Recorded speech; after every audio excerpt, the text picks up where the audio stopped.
আসসালামু আলাইকুম ওয়া রাহমাতুল্লাহ। জান্নাতে নারীরা যে বিশেষ নিয়ামত পাবেন, যে ব্যক্তি মহান আল্লাহর উপর ঈমান আনবে, নবীজি সাল্লাল্লাহু আলাইহি ওয়াসাল্লামের সুন্নত মোতাবেক জীবন গঠন করবে, সে পরকালে জান্নাতের আশা রাখতে পারে, চাই সে পুরুষ হোক কিংবা নারী। কেননা মহান আল্লাহ তাআলা বলেছেন, নিশ্চয়ই আমি তোমাদের কোনো পুরুষ অথবা নারী আমলকারীর আমল নষ্ট করব না। সূরা আল ইমরান আয়াত 195। জান্নাতের নিয়ামত বিশেষ করে শুধু পুরুষের জন্যই নয়, বরং কোরআনে বলা হয়েছে তা মুত্তাকিদের জন্য প্রস্তুত করা হয়েছে। সূরা আলে ইমরান আয়াত 133। এখানে নারী পুরুষের কোনো তারতম্য করা হয়নি। এর দ্বারা বোঝা যায় মহান আল্লাহ তাআলা জান্নাতে নারীদেরও বহু নিয়ামত দান করবেন। মহান আল্লাহ তাআলা জান্নাতি নারীদের যা দান করবেন তা হলো, নারীরা জান্নাতে চির যৌবন ও লাবণ্য পাবেন। জান্নাতি নারীরা হুরের মতো সুন্দর হবেন। তাদেরকে হুরের চেয়ে আলাদা বৈশিষ্ট্য দেওয়া হবে। তারা বৃদ্ধা অবস্থায় মৃত্যুবরণ করলেও জান্নাতে তারা যুবতী হয়ে যাবেন। দুনিয়ায় যেমনই থাকুন, আখিরাতে অপরূপ সৌন্দর্য লাভ করবেন।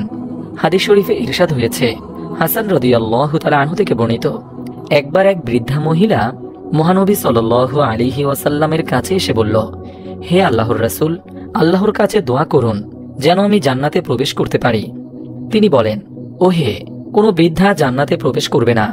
বর্ণনাকারী বলেন, তা শুনে সে কাঁদতে কাঁদতে চলে গেল। নবীজি সাল্লাল্লাহু আলাইহি ওয়াসাল্লাম বলেন, তাকে এই মর্মে খবর দাও যে তুমি যুবতী অবস্থায় জান্নাতে প্রবেশ করবে, তুমি বৃদ্ধা অবস্থায় জান্নাতে প্রবেশ করবে না।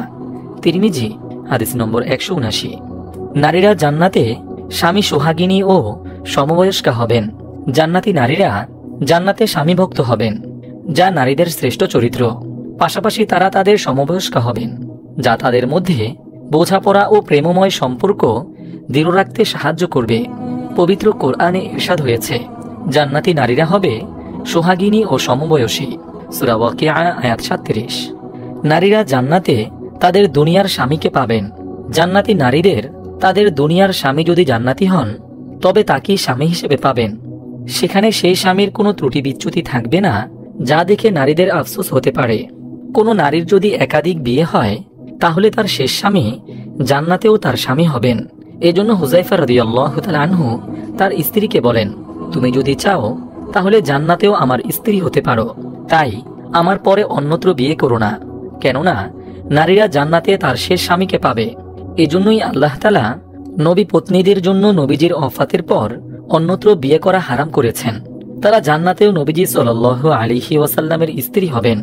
আর যারা বিয়ের আগেই দুনিয়া থেকে চলে যাবেন, তারা মহান আল্লাহর পছন্দের পাত্রের সঙ্গে জান্নাতে বিবাহ বন্ধনে আবদ্ধ হবেন। নারীরা জান্নাতে অন্য হুরদের সঙ্গে সুসম্পর্ক থাকবে। কোরআনের বর্ণনা দ্বারা বোঝা যায়, জান্নাতে পুরুষদের 70টি হুর দেওয়া হবে, যাদের রানী হবেন দুনিয়ার স্ত্রী। কিন্তু জান্নাতি ওই স্ত্রীদের নিজেদের মধ্যে কোনো দূরত্ব বা ঝামেলা থাকবে না, কারণ মহান আল্লাহ তাআলা জান্নাতে প্রবেশ করানোর আগে মানুষকে হিংসা বিদ্বেষ থেকে পবিত্র করে নেবেন।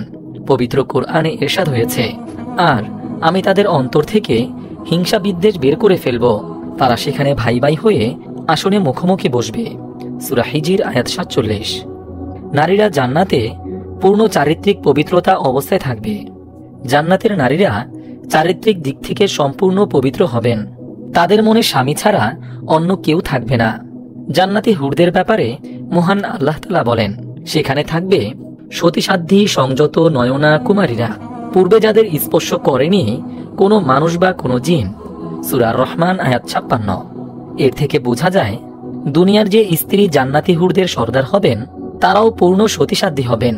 তাদের অন্তরে কখনো একাধিক পুরুষ প্রাপ্তির আশা জাগবে না।